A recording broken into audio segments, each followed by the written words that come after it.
These are all baby goats or kids that we've raised up this year. These were the first kind of round of baby goats. They've all been weaned. They're no longer drinking milk. They're just grazing the pasture, and they are eating alfalfa. We're out in one of our smaller fields that we've kind of designed. We've actually designed the fencing for some of this young stock. These are some of the weaned yearlings from this year. So every year we raise up around 75 to 100 baby goats. Baby goats are called kids. In 2020, these goats, because they have numbers that correspond with 800, these goats are from 2020. So the only thing that they're doing right now is grazing grass and then eating a small amount of fodder and whatnot that we give them in the barn. But once again, we're trying to get as herbivores.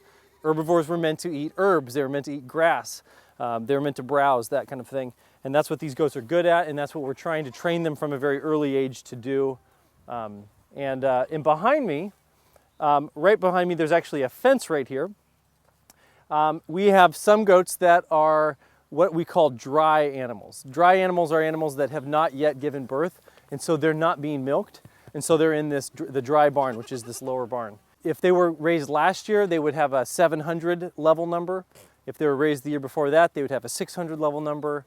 And I think we started doing that numbering system around the 400s. So even though these goats will have numbers like 853, that's not to say we have 853 goats. It's just to say that this particular goat is from 2020. These baby goats are very friendly. And they're very friendly because we do a combination of what's called dam raising, or raising them on the moms. Mostly we actually bottle feed these babies. The moms stay a lot healthier when these babies aren't in the barn all the time wreaking havoc and pooping and peeing in the feed and in the water and water troughs and that kind of thing.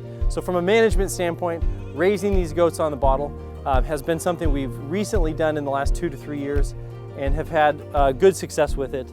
And the goats are very nice as a result of that. They're quite different than cows when it comes to grazing. They are much harder to contain. A single electric wire is enough to contain a cow. And for goats, we have to use a variety of multiple strands of electric wire plus woven wire a lot of times. But you can see these goats, they're kind of just hanging out right now. They actually have access to go down into one of those lower paddocks. And they have already done some grazing this morning. And with the sun coming out, oftentimes they will, as it gets towards the middle of the day, they will kind of slow down a little bit, will kind of come up for a daily rest, and then they'll do a lot of their grazing early in the morning and later in the evening. With the larger herd of milking goats, we usually don't give them a choice. We take them out at a certain time, we leave them out for a certain amount of time with all the food and water and shade that they need, and then we bring them back at a certain time because there's so many more of them. With this smaller amount, we can kind of get away with letting them do a little bit more free ranging.